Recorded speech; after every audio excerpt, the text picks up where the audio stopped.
ایک دفعہ کا ذکر ہے کہ ایک کسان کھیتوں میں کام کر رہا تھا۔ اسے پاس سے ایک نیولے کا بچہ ملا جو بالکل چھوٹا سا تھا۔ اس کی ماں مردہ حالت میں اس کے پاس ہی پڑی ہوئی تھی۔ کسان کو نیولے کے بچے پر بہت ترس آیا اور وہ اسے اپنے ساتھ اپنے گھر لے آیا۔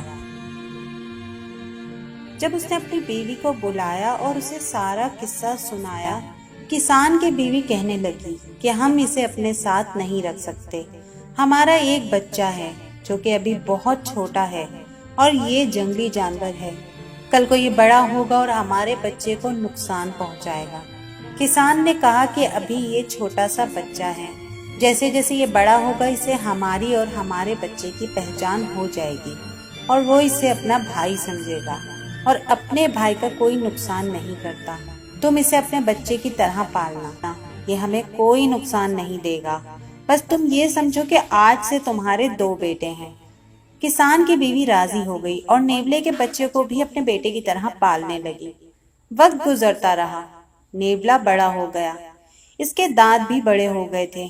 ایک دن کسان کی بیوی نے کسان سے کہا کہ میں پانی بھرنے جا رہی ہوں، منا گھر پر اکیلا ہے، اس کا خیال رکھنا۔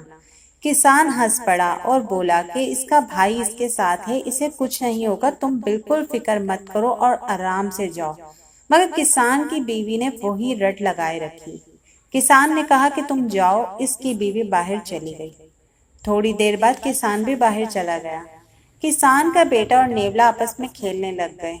کچھ دیر بعد ایک سانپ گھر میں گھس گیا اور بچے کی طرف بڑھنے لگا۔ نیولے نے جب دیکھا تو اس نے فوراً ہی سانپ پر حملہ کر کے اسے موت کے گھاٹ اتار دیا اور خود گھر کے باہر جا کر پہرا دینے لگا کہ کوئی دوسرا سانپ گھر کے اندر داخل نہ ہو سکے۔ اتنی دیر میں کسان کی بیوی واپس گھر آئی تو اس نے نیولے کے منہ پر خون لگا دیکھا تو وہ چلانے لگی کہ ہائے میرے بیٹے کو نیولے نے کاٹ لیا، ہائے میرے بیٹے کو نیولے نے کاٹ کھایا، اور اس نے بغیر سوچے سمجھے پانی کا مٹکا نیولے کے سر پر دے مارا۔ نیولا بیچارہ موقع پر ہی ہلاک ہو گیا۔ جب وہ گھر کے اندر داخل ہوئی تو اس کا بیٹا کھیل رہا تھا اور پاس ہی ایک سانپ مردہ حالت میں پڑا ہوا تھا۔ تب اسے ساری بات سمجھ میں آ گئی۔ اتنی دیر میں کسان بھی گھر آ گیا۔ جب اس نے سارا قصہ سنا تو اس نے اپنی بیوی کو بہت برا بھلا کہا۔ کسان نے بیوی سے کہا کہ تم نے جلد بازی میں ایک وفادار بیٹا کھو دیا۔